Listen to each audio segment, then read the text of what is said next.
माज़रत दोस्तों, काफ़ी टाइम बाद मैं अपने चैनल को कंटिन्यू कर रहा हूँ। मैं बीच के अंदर मैंने इस चैनल को यूज़ करना काफ़ी टाइम से छोड़ दिया था।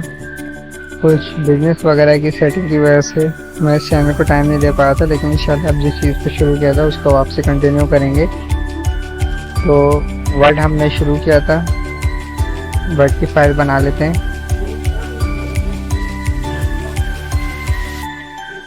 ये देखें, ये मैंने एक माइक्रोसॉफ्ट वर्ड की फ़ाइल क्रिएट कर ली है। मैं इसको ओपन करता हूँ।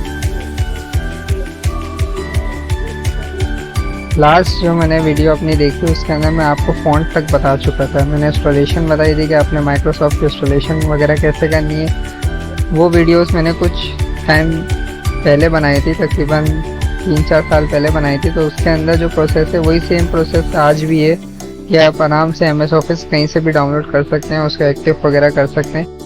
और थोड़ी बहुत चीज़ें इसके अंदर चेंज हुई हैं MS ऑफिस के अंदर जो नए आए, लेकिन बेसिक्स जो हैं बेसिक्स अभी भी वही हैं। अभी भी आप इसका 365 चला लें, जो लेटेस्ट वर्जन है ऑनलाइन चलता है जो, या तो आप ऑफलाइन कोई से भी वर्जन चला लें, बेसिक्स आपको सेम यही मिलेंगे। पैनल वगैरह आपको सब कुछ सेम मिलेगा ये चीज़ें। चलें स्टार्ट करते हैं। आज फॉन्ट लास्ट वीडियो में हमने कवर कर लिया था, अब पैराग्राफ से स्टार्ट करते हैं। ये देखें, ये अगर एरर आपके पास आ रहा है तो ये एरर आप लोग जानते होंगे कि ये सर्टिफिकेशन का एरर है ये, कि ये एक्टिव नहीं हुआ हुआ MS ऑफिस। मैंने लास्ट वीडियो के अंदर जब आपको MS ऑफिस इंस्टॉल करना सिखाया उसके अंदर मैंने आपको एक्टिव करना सिखाया है, ठीक है ना। अभी ये मेरे पास MS ऑफिस एक्टिव नहीं है, इस वजह से ये एरर दे रहा है। इसको भी मैं रिमूव जब करूँगा तो मैं एक वीडियो बना के आप लोगों को दे दूँगा कि मैंने कैसे रिमूव किया है। वैसे उस वीडियो के अंदर भी मैंने बताया। ये ऊपर एरर आ रहा होता है, लेकिन हम MS ऑफिस यूज़ कर सकते हैं। ये ऊपर सिर्फ एरर आता रहता है कि प्रोडक्ट एक्टिव फेल, प्रोडक्ट यानी कि एक्टिव नहीं है। जल्दी से स्टार्ट करते हैं। आज पैराग्राफ को थोड़ा देखते हैं। पैराग्राफ का ना आप सबसे पहले देखें, बुलेट पॉइंट्स आ रहे हैं। बुलेट पॉइंट्स अगर आप जानते हो, जैसे मैं फ्रूट्स नेम लिख रहा हूँ यहाँ,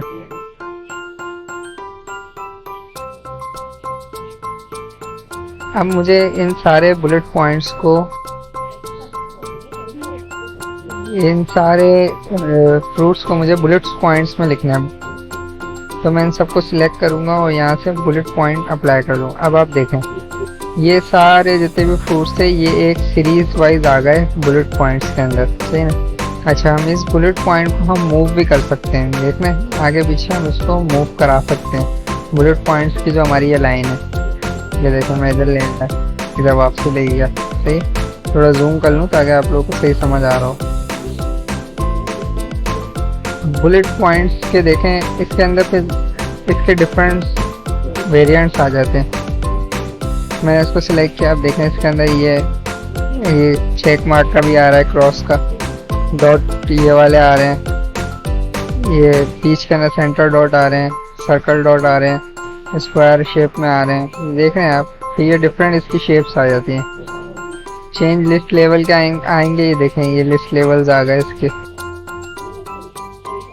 कि सेंटर में होना चाहिए, साइड में होना चाहिए। जो हम इससे मूव कर रहे थे ये सेम वही चीज़ है। अब देखें, मैं Ctrl Z प्रेस कर रहा हूँ। ये भी एक वो होता है प्लगइन, ये मैं इंस्टॉल कर लूँगा जिससे आप लोगों को मेरी कमांड्स दिखती रहेंगी, मैं कौन कौन सी कमांड्स यूज़ कर रहा हूँ। मैं Ctrl Z किया तो मैं एक स्टेप पीछे आ गया। ये देखें, ये अंडू जो, जिसको हम Ctrl Z बेसिकली हम कर रहे होते हैं अंडू, यानी कि एक स्टेप हम पीछे आए। अभी मैं एक स्टेप पीछे आ गया, ठीक है ना। वापसी इसको सिलेक्ट करते हैं और ऑप्शन देखते हैं इसके। डिफाइंड न्यू बुलेट इसके अंदर आते हैं। ये देखें, इसका ना आप सिंबल्स कोई से भी दे सकते हैं, अपनी मर्जी का यूज़ कर सकते हैं। जैसे अब मैं इस सिंबल्स के साथ बुलेट पॉइंट्स बनाना चाह रहा हूँ, सही है ना। ओके करा, देखें इस सिंबल्स के साथ बुलेट पॉइंट्स आ गए, सही है ना। ये सारी चीज़ें इसके अंदर होती हैं बुलेट्स में। अब आपने देखा होगा बुलेट पॉइंट्स की जगह कुछ लोगों ने नंबर डाले हुए होते हैं, 1 2 3 4 5। जैसे अगर लिस्ट बनाई है या फिर मैंगो ग्रेप्स बनाना है, इन सारी चीज़ों की, तो कुछ लोगों ने यहाँ नंबर डाले हुए होते हैं। वो नंबर कैसे आते हैं, सिलेक्ट करें सबको, देखें बुलेट पॉइंट्स के बराबर में ये आ रहा है नंबरिंग। नंबरिंग सेलेक्ट कर दें, नंबरिंग आना शुरू हो जाएगी। अच्छा, अब एक चीज़ और देखें, आप बनाना आपने डाला था, अब मैं एंटर क्लिक करता हूँ दूसरा डालने के लिए, देखिए 4 ऑलरेडी आ गया, सही है ना। अब मैं यहाँ पे कोई सा भी फ्रूट्स का नेम डाल देता हूँ, फिर मैं इंटर क्लिक करता हूँ, फिर फ्रूट्स का नेम, फिर इंटर क्लिक, फिर फ्रूट्स। ऐसे आप यानी कि अपनी एक लिस्ट क्रिएट कर सकते हैं, आप जितनी बड़ी भी बनाना चाहें, ठीक है। ये हो गया आपके बुलेट्स पॉइंट। अब इसको माइनस करते हैं। थर्ड चीज देखते हैं, मल्टी लेवल लिस्ट। अब मल्टी लेवल लिस्ट क्या है, तो मैंने उसको रिमूव किया बैक स्पेस से, सबको सिलेक्ट किया। अब आ जाते हैं मल्टी लेवल लिस्ट में। अब ये देखें, इसमें लेवल डिफाइन कर सकते हैं आप। देखें, अब जैसे मैंने ये एक लिस्ट बनाई पैराग्राफ वाइज, देखें, यानी कि 1 एप्पल है, एप्पल के नीचे मैंने उसकी डिस्क्रिप्शन लिख दी। 2 मैंगो, मैंगो के नीचे मैंने उसकी डिस्क्रिप्शन लिख दी। ठीक है, इस तरीके से आप एक पूरी लिस्ट बना सकते हैं। इन सारी चीज़ों को आप जितना यूज़ करेंगे उतना ही आपको आपके मुताबिक इसके अंदर फंक्शंस पता चलते जाएंगे कि आपको कौन सा फंक्शन कब और कैसे यूज़ करना है। इसके अंदर आप देखें ये सारी चीज़ें दिखा रहा है। लिस्ट लाइब्रेरी है, करंट लिस्ट दिखा रहा है जो हम अभी सिलेक्ट हुई हुई है। ठीक है, इस तरीके से आप देखें हेडिंग्स आ रहे हैं, चैप्टर वाइज हेडिंग्स जो होती हैं। देखें चैप्टर 1 2 3 4 ऐसे। अगर आप कोई बुक वाइज बना रहे हैं PDF, तो हम चैप्टर्स यूज़ कर रहे होते हैं। देखें, अगर इसका आप ये देखें कि इसका साइज़ बहुत बड़ा हो गया है, आप छोटा करना चाह रहे हैं तो यहाँ से साइज़ इसका छोटा करके अपने मुताबिक कर सकते हैं। ज़्यादा इसका नहीं, हेडिंग 1 सिलेक्ट हो गई है, समझ रहे हैं आप। देख रहे हैं यहाँ से ये हेडिंग्स मूव हो रही हैं।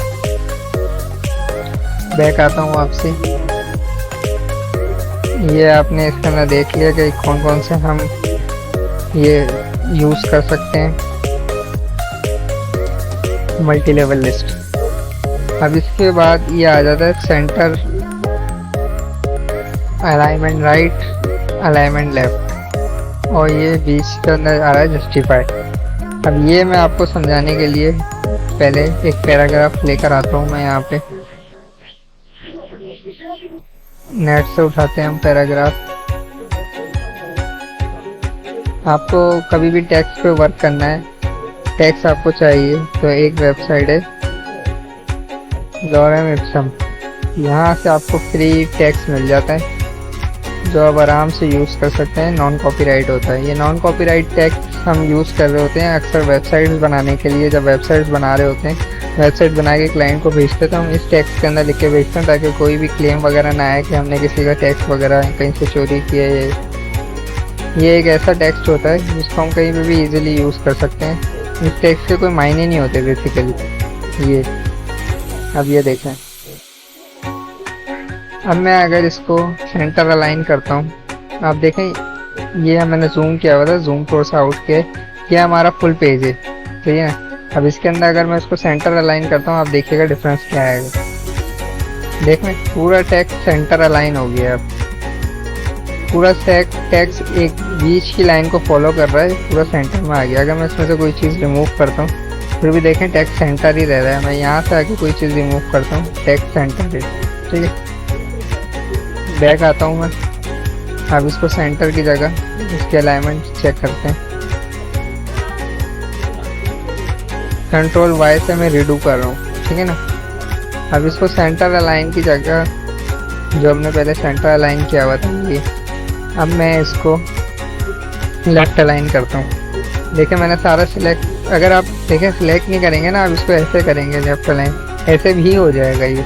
सही है, लेकिन प्रॉपर वे यही है कि आपको जितनी चीज़ करना चाह रहे हैं आप उतनी चीज़ सिलेक्ट कर लें। क्योंकि अक्सर हमने क्या करा हुआ होता है, हमने ये टेक्स्ट अपने पास ऐसे लिखा हुआ होता है पूरा, समझ रहे हैं आप। अब मैंने इसको एक यहाँ पे क्लिक किया हुआ, मैंने सब सेंटर अलाइन करा, तो ये देख रहे हैं पैराग्राफ एक ही हो गया खाली सेंटर अलाइन, बाकी हमारा टेक्स्ट एज इट इज है। अब मैं ये करना चाह रहा था सारा, सही।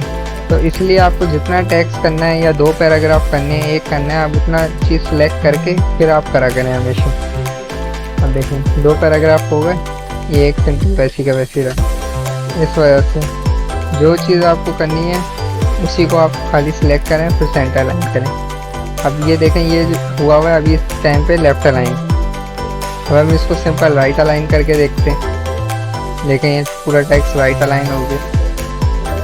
सही, इस तरीके से आप इसकी अलाइनमेंट चेंज कर सकते हैं। अब इसके अंदर जो ये आ रहा है जस्टिफाइड, ये क्या है? जस्टिफाइड होता ये है बेसिकली। अब आप ये देखें, मैं इसको करता हूँ सबसे पहले लेफ्ट लाइन।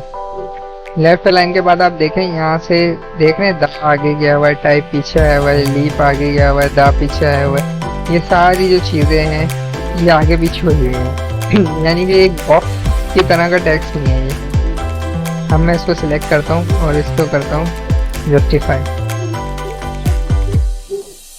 अब आप देखें एक बॉक्स की तरह का आ गया, और आपको इसमें इसके अंदर गैप्स भी ऐसे फिल आउट किए हैं कि आपको इसके अंदर पता भी नहीं लग रहा कि जो ना कहाँ पे, यानी कि कहाँ इसने ऐसा गैप दिया जो ये बिल्कुल सारी चीज़ें सेंटर है। क्योंकि आप बैक करके देखें तो बिल्कुल टेक्स्ट फिल आउट हुआ हुआ है, कहीं पे भी ऐसी जगह नहीं है कि जहाँ से स्पेस बढ़ाएं तो प्रॉपर हो जाए। लेकिन जैसे ही हमने जस्टिफाई किया देखें प्रॉपर हो गया टेक्स्ट। अच्छा, इसके अंदर एक इशू ये आता है, आप जब इसको थोड़ा सा मिटाना शुरू करें, यहाँ से नहीं, मैं यहाँ से मिटाता हूँ,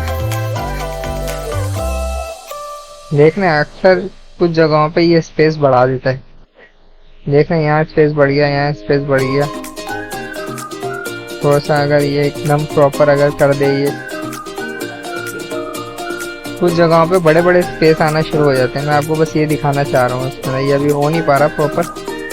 जो अभी आपने देखा था कि बड़ा स्पेस आ गया था, ये देखें, देख रहे हैं स्पेस कितने बड़े बड़े आ गए।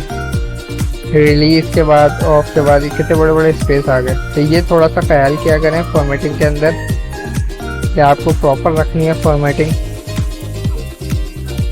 कि कहीं से पता ना चले कि ज़्यादा स्पेस आ रहा है। ठीक है, अब इसके अंदर जस्टिफाई के अंदर देखें और भी ऑप्शन आए थे, justify low, justify medium, justify high. Try करते हैं।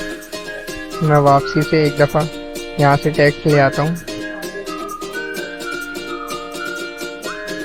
जस्टिफाई हम लो करके देख रहे हैं।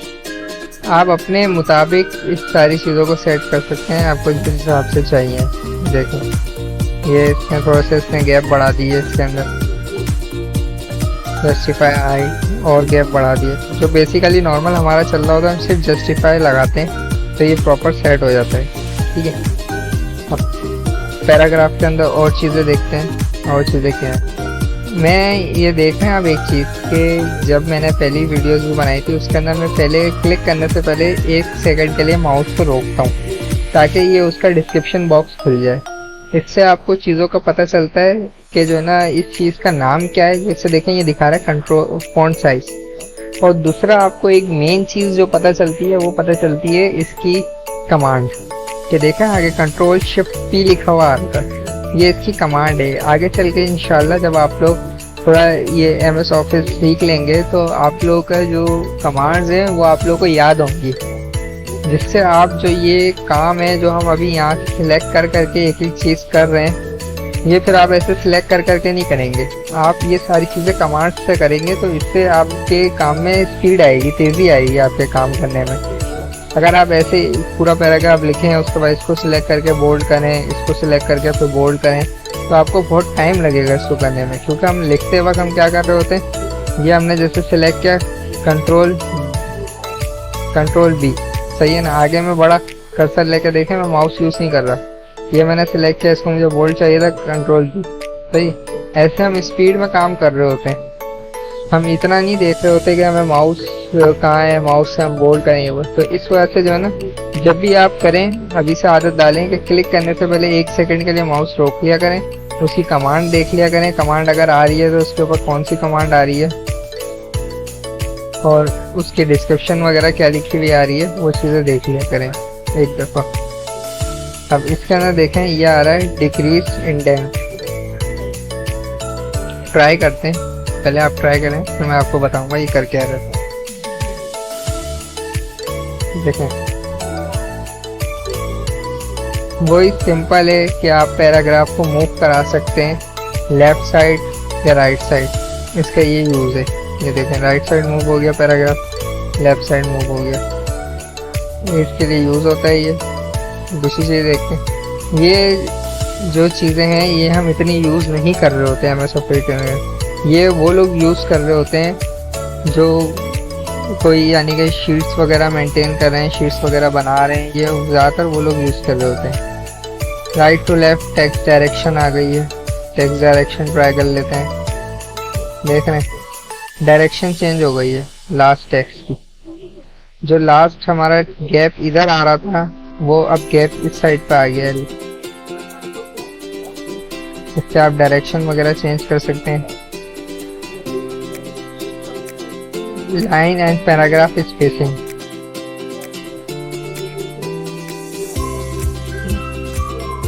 आपको चीज समझ में आ गई होगी नाम पढ़ते ही कि इससे क्या होने वाला है। लाइन एंड पैराग्राफ स्पेसिंग, देख रहे हैं लाइन के अंदर ये स्पेसिंग लेकर आ रहा है और लाइन एंड पैराग्राफ लिखा हुआ था, तो हम पैराग्राफ को भी ट्राई करते हैं।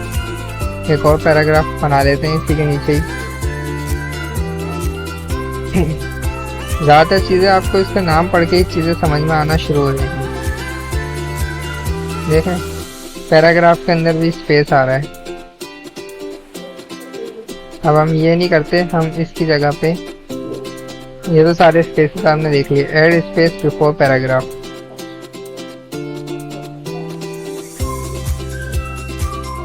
ये ट्राई करते हैं हम।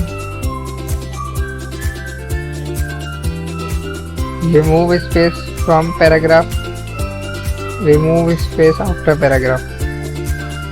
फ्रॉम पैराग्राफ और आफ्टर पैराग्राफ में आप ये देखें, एक चीज और मैं कर लेता हूँ फिर आपको तो समझ में आएगा।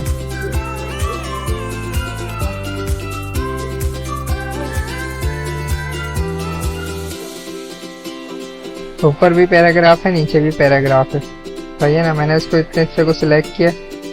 अब देख रहे हैं add space before paragraph, remove space before, ये काम कर रहा होता है कि स्पेस अगर आपने रिमूव करना है पैराग्राफ के बीच से तो ये आपको वो करके दे रहा होता है।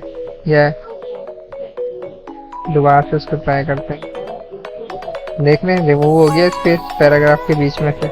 अब सिंपल पैराग्राफ यहाँ खत्म हुआ, यहाँ से दोबारा शुरू हो गया। ये जो स्पेस आ रहा था ये खत्म हो गया। बेसिकली ये काम कर रहा होता है, ठीक है, ये स्पेस खत्म कर रहा होता है ये। आगे बढ़ते हैं।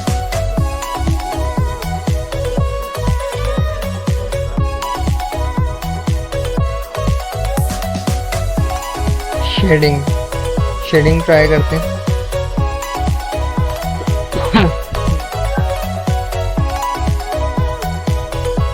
देखें शेड आ गया है इसके ऊपर। अब मैं आपको एक चीज़ और दिखाता हूँ शेडिंग के अंदर और जो हमने ये चीज़ ट्राई करी थी टेक्स्ट हाईलाइट कलर के अंदर क्या फ़र्क है, ये इसको ट्राई करके देखते हैं। यहाँ से टेक्स्ट हाईलाइट लगाते हैं, सेम चीज़ें हैं दोनों, देखिए आपने। बस क्या है ये इन्होंने बना के दिए हुए हाईलाइट, जो हम हाइलाइटर अक्सर कॉपी के अंदर यूज़ करते थे उसके कलर्स देख रहे हैं। मेन इंपॉर्टेंट कलर्स इन्होंने यहाँ दिए हुए, ठीक है। और यहाँ शेडिंग के अंदर आपको अच्छी खासी कलेक्शन मिलती है कि आप आराम से यूज़ कर सकते हैं। देखें आप डिफरेंट कलर्स आ रहे हैं, इसके अंदर आपको बहुत बड़ी कलेक्शन मिलती है। मोर कलर्स में जाएंगे, यहाँ से आप खुद भी RGB कलर के कोड्स डाल के अपने कलर यूज़ कर सकते हैं। ये चीज़ है। बॉर्डर, अब है मेन चीज, अब आपको बॉर्डर समझ लें। देखें हम अक्सर बना रहे होते हैं एक कोई भी हम बिल बनाना चाह रहे हैं, सही है ना। बिल के अंदर हमारी दो चीजें आनी है। बिल के अंदर एक हमारा आना है डिस्क्रिप्शन का, छोटा बिल बना रहे हैं अभी हम, सही है ना। डिस्क्रिप्शन आनी है और आगे आना है हमारे उसके प्राइस, ठीक।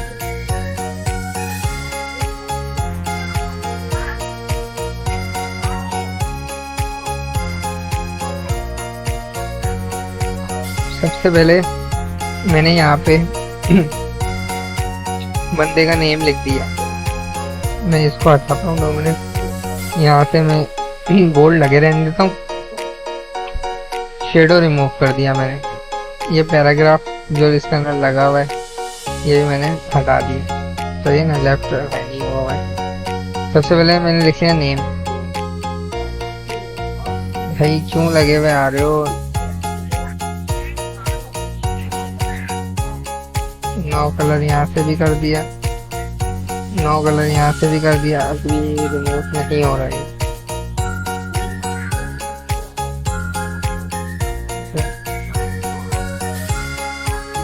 सिंपल, हमारे पास ज़्यादा टाइम नहीं है, हम इसको यहाँ से रिमूव भी कर देते हैं। ठीक है, नेम, नेम मैंने डाला, सही है ना। कॉन्टैक्ट नंबर, मैं बिल का एक फॉर्मेट बना रहा हूँ आप लोगों के सामने, सही ना। यहाँ पे नेम आ गया बंदे का, यहाँ पे कॉन्टैक्ट नंबर आ गया, दो चीज़ें हमने ले ली। ये हम सिंपल बिल का फॉर्मेट बना रहे हैं। अब मुझे यहाँ पे चाहिए एक बिल बना हुआ, बिल का बॉक्स चाहिए यहाँ पे, सही है ना। अब इसके अंदर मैंने एक ये इनसाइड आउटसाइड बॉक्स ले लिया। इसके अंदर अब मैं ऐड कराता हूँ एक लाइन। इंसर्ट का ऑप्शन कहाँ चला गया इसके अंदर,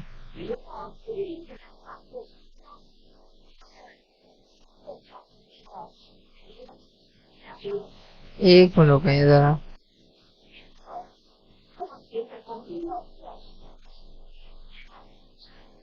सही है, सही है, सही है। वो मैं आपको टेबल्स में आके ये चीज प्रॉपर सिखाऊंगा, टेबल्स ऑप्शन से। यहाँ से भी हम ये चीज कर सकते हैं, लेकिन ये यहाँ से करना बिल्कुल परफेक्ट नहीं रहेगा। ये ज्यादा ये है, ये बॉर्डर्स के लिए, इसको अगर आप प्रॉपर यूज करें तो। ये देख रहे हैं, ये बॉर्डर आ गया। नेम के ऊपर मुझे ऑल बॉर्डर डालना है, नेम के ऊपर मैंने ऑल बॉर्डर डाल दिया। ठीक, ये इसके बॉक्स हैं। मैं ये समझ रहा था कि ये बॉर्डर्स ये वाले आ रहे हैं टेबल, वो हम टेबल में कवर करेंगे कि हमने बिल वगैरह कैसे बनाने हैं इसके अंदर। ये तो सिंपल बॉर्डर्स हैं। बिल फर्स्ट मैं आपको अगर यहाँ कोई टैक्स लिखता हूँ, ये मैंने टैक्स लिखा है यहाँ पे। अब मुझे इसके अंदर बॉर्डर डालना है। लेफ्ट साइड पे बॉर्डर आ गया, टॉप पे लाइन आ गई, सही है। बॉटम पे लाइन आ गई। अब मैं इसका आपको दिखाता हूँ ये यूज होता कैसे है असली के अंदर। मैंने ऊपर लिखा हाँ, बॉर्डर का क्यों नहीं आया, मैंने सबसे पहले इसको कर दिया नो बॉर्डर। नो बॉर्डर से बॉर्डर हट गया, ठीक है। अब मैंने इसके अंदर लिखा वासी टेक्नोलॉजीज, इसको मैंने थोड़ा सा बड़ा कर दिया। बड़ा करने के बाद मैंने इसको लेकर आ गया सेंटर के अंदर। ये मेरी मैंने बना दी इसकी हेडिंग। अब हेडिंग के नीचे मुझे लाइन चाहिए, फिर नीचे से मेरा डेटा स्टार्ट होगा, सही। थोड़ा सा जूम आउट करता हूँ, अब आपको सही दिख रहा होगा। अब मैंने इसको सिलेक्ट किया, बॉर्डर में आया, बॉर्डर में आके मैंने इसके बॉटम बॉर्डर डाल दिया, समझे आप। अब मैं यहाँ से अपना वापसी से टेक्स्ट स्टार्ट कर लेता हूँ। इसको थोड़ा सा छोटा कर लेता हूँ पहले, नॉर्मल साइज पे, और थोड़ा सा स्पेस देके नीचे ले आता हूँ। अब मैं यहाँ से अपना कोई भी जो मैं टेक्स्ट लिखना चाह रहा हूँ वो मैं यहाँ से स्टार्ट कर लेता हूँ, ठीक है। अब आप समझे। अब ये चीज जो आ रही है ये हमारी एक हेडिंग बन गई है एक तरह से। वैसे अक्सर हम हेडिंग यहाँ पे डाल रहे होते हैं हेडर के अंदर, लेकिन अभी मैंने आपको सिंपल एक हेडिंग बना के दिखाई है, तो जब भी मैंने यहाँ पे आपको डाल के दिखा दी हेडिंग। वरना अक्सर हम हेडर के अंदर डाल रहे होते हैं। हेडर और फुटर में हेडिंग डालने का हमें फायदा ये हो रहा होता है कि अब जो अगर मैं ये हेडिंग यहाँ से लेता हूँ, सही। पहले देखें, ये हेडिंग एक बनी हुई। अगर मैं नीचे आऊँ, ये मेरा सिंपल वन पेज है, सही। मैं एंटर करते करते नीचे आया, यहाँ से आके अब मैंने ज्यादा नीचे आ गया तो दूसरा पेज शुरू हो गया A4 का। A4 पेज मैंने सिलेक्ट किया हुआ है, सही है ना। A4 का दूसरा पेज हमारा शुरू हो गया। अब आप ये देखें, यहाँ हेडिंग थी लेकिन यहाँ हेडिंग वो नहीं आई, क्योंकि दूसरा पेज स्टार्ट हुआ है, उसने उसको नीचे से ही कवर किया। लेकिन अगर बिल फर्स्ट में ये हेडिंग यहाँ से कॉपी करूं और इसके अंदर हेडर में डाल दूंगी हेडिंग, अब आप देखिएगा होगा क्या। मैं इसको यहाँ से रिमूव कर देता हूँ। देख रहे हैं ये थोड़ी सी लाइट हो गई। लाइट का मतलब ये कि ये हेडर में डली हुई है हेडिंग। लेकिन अब आप एक चीज ये देखिएगा, मैं नीचे आया, यहाँ पे आके मैंने जैसे ही इंटर दबाऊंगा दूसरे पेज पे आऊंगा, देखें यहाँ पे ऑलरेडी हेडिंग डली डलाई आ गई। क्यों? ये सबके हेडर के अंदर ऐड हो गई है हेडिंग। इसी तरीके से फुटर होता है कि मैं फुटर पे देखें आगे फुटर लिखा हुआ, ऊपर आप जा रहे थे हेडर लिखा हुआ आ रहा था, नीचे फुटर आ रहा है। अब अगर मैं फुटर में भी ये हेडिंग डाल दूं, या इसको थोड़ा सा चेंज कर देते हैं, हाउस नंबर कर देते हैं इसको। सही है ना, कोई भी टेक्स्ट यहाँ डाल देते हैं। देख रहे हैं, ये लाइट हो गया। अब ये देखें, जब मैं नीचे वाले पेज पे आऊंगा, ये उस पर भी ऑलरेडी लिखा हुआ आएगा। मैं जितने पेज की ये फाइल बनाऊंगा उतने पेज पे ये आता रहेगा लिखा हुआ। देख रहे हैं, ये तीसरा पेज हमारा स्टार्ट हो गया। तीसरे पेज पे भी देख रहे हैं, सेम यही चीज लिखी हुई आ रही है। तो ये काम हो रहा होता है हेडर और फुटर के अंदर। ये आगे चल के इंशाल्लाह हम जब एक प्रॉपर एक फाइल बनाएंगे तो उसके अंदर भी हम हेडर फुटर का यूज देखेंगे कि कैसे हम हेडर फुटर डाल के खूबसूरत सी जब हम फाइल बनाएंगे। तो दोस्तों, आज हमने पैराग्राफ सेक्शन भी कंप्लीट कर लिया। इसके बाद ये स्टाइल्स हैं। स्टाइल्स के अंदर इतना काम है नहीं वैसे, फिर भी मैं आपको बता देता हूँ, ये आप खुद ट्राई करें अब इतना तो, ताकि आपको चीजें समझ में आए। स्टाइल्स के अंदर होता ये है कि आपने कोई भी टेक्स्ट लिया है, जैसे ये, अब इसके ऊपर आप सिंपल स्टाइल इस तरह से अप्लाई करके देखें, नो स्पेसिंग आ गया, थोड़ा सा टेक्स्ट यानी कि स्पेस उसमें से कम हो गया। सही है ना। हेडिंग फॉर्मेट आ गया, एक हेडिंग सेकंड हेडिंग फॉर्मेट आ गया, टाइटल फॉर्मेट आ गया, सब टाइटल आ गया। ये इसके फॉर्मेट्स हैं सारे। सही है ना। यहाँ से आप इसके और फॉर्मेट भी ट्राई कर सकते हैं। ये पूरी लिस्ट खुल के आ जाएगी आपके सामने। क्रिएट ए स्टाइल कर सकते हैं, क्लियर फॉर्मेट कर सकते हैं। क्लियर फॉर्मेट अगर मैं आपको बताऊं, ये देख लें, अब ये एक फॉर्मेट लग गया इसके ऊपर स्ट्रॉन्ग, या मैं ये लगा देता हूँ, ये एक फॉर्मेट लगा हुआ है, तो ये किसी टेक्स्ट के ऊपर। अब आप ये हटाना चाह रहे हैं, या आपने कहीं से फाइल ली है, कहीं से डाउनलोड करिए, उस पर ये फॉर्मेट लगा हुआ है, लेकिन आप चाह रहे हैं प्रॉपर टेक्स्ट में आ जाए। आप यहाँ से सिंपल आए, इसको कर दें यहाँ से क्लियर फॉर्मेट। देखें, सारी फॉर्मेटिंग इसके ऊपर से हट गई, इसका फॉर्मेट क्लियर हो गया बिल्कुल। अब ये नॉर्मल सिंपल टेक्स्ट रह गया है ये। यहाँ से आप स्टाइल लगा भी सकते हैं, हटा भी सकते हैं। अप्लाई स्टाइल करके देखें, इसके डिफरेंट स्टाइल्स देखें आप, ये कैसा खूबसूरत लग रहा है। डिफरेंट स्टाइल्स अप्लाई करें, इसके ऊपर फाइल्स वगैरह बनाएं। देखें, जितनी प्रैक्टिस करेंगे उतनी आपको चीजें इसमें समझ में आएंगी। ये मैंने आपको बेसिक यूज बता दिए हैं इसके, बाकी जितना आप इसके साथ इस पे फाइल्स वगैरह बनाएंगे उतना आपका हाथ क्लियर होता जाएगा। Cut, copy, format, print. सही है। ये भी थोड़ा सा अभी डिस्कस ही कर लेते हैं, ताकि हमारा ये सेक्शन ही, होम का सेक्शन, थोड़ा बहुत कंप्लीट हो जाए। ये थोड़ी सी एडवांस चीजें, ये मैं आपको आगे चल के एडिटिंग के अंदर ये चीजें पढ़ाऊंगा। ये थोड़ी सी एडवांस चीजें, जब हमारे पास अच्छी खासी फाइल होगी, हम उसमें फाइंड करना देखेंगे, रिप्लेस करना देखेंगे और सिलेक्शन देखेंगे उसके बाद हम। ठीक है।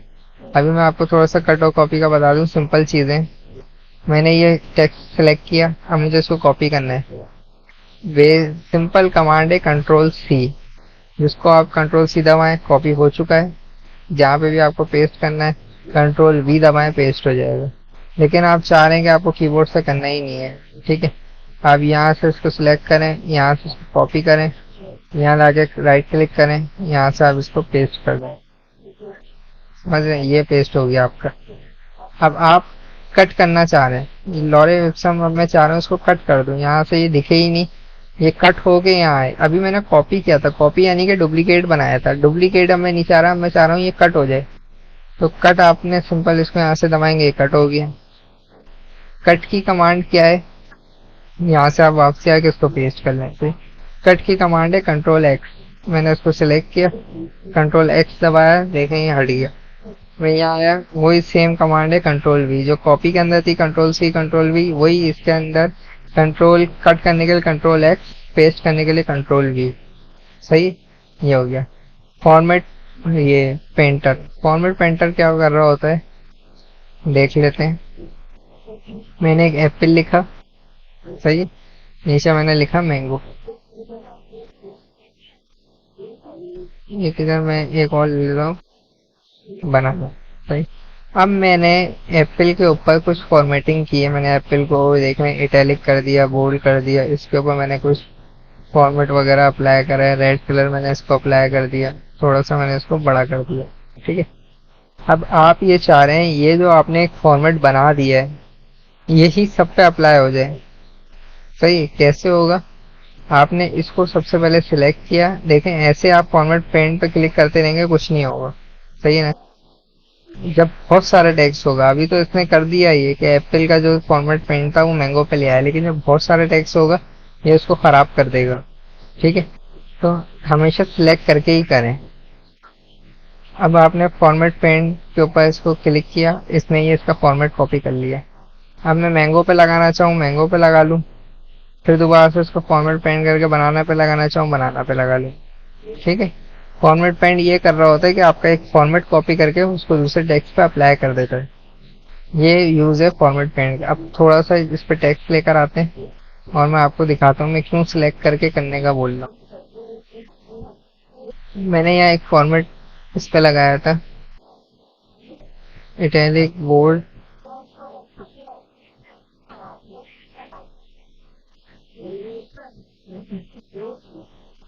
बोल्ड हो गया, और मैंने इसको एक फॉर्मेट दे दिया रेड। अब मैंने इसका फॉर्मेट कॉपी किया और मैं सिर्फ इतने हिस्से पे लगाना चाह रहा हूँ, सही है ना। लेकिन जैसे ही मैं इस पे क्लिक करता हूँ, इसने सिर्फ इतने हिस्से को कर दिया, जबकि मैं चाह रहा ये इस पूरे पे था, सही है। तो इसी वजह से जब आप फॉर्मेट पेंट करें, यहाँ से उसका फॉर्मेट कॉपी करें, तो उसको सिलेक्ट करते हुए माउस का कर्सर नहीं छोड़ें, जहाँ तक आपको चाहिए वहां तक सिलेक्ट करके फिर छोड़ें। अब देखें ये हो गया फॉर्मेट पेंट, सही है ना। तो इस तरीके से आप इसको प्रॉपर यूज करें। पेस्ट के ऑप्शंस हैं कि पेस्ट के अंदर आपको कीप सोर्स फॉर्मेट करना है, मैनेज फॉर्मेटिंग करनी है। ये ऑप्शंस ये थोड़े से एडवांस है, जब हमारे पास फाइल अच्छी खासी बड़ी हो जाएगी तो फिर इंशाल्लाह मैं ये चीज़ें भी आपको इसके अंदर बताऊंगा। दोस्तों आज की वीडियो यहीं ख़त्म करते हैं, इंशाल्लाह नेक्स्ट वीडियो में फिर और चीज़ें देखेंगे।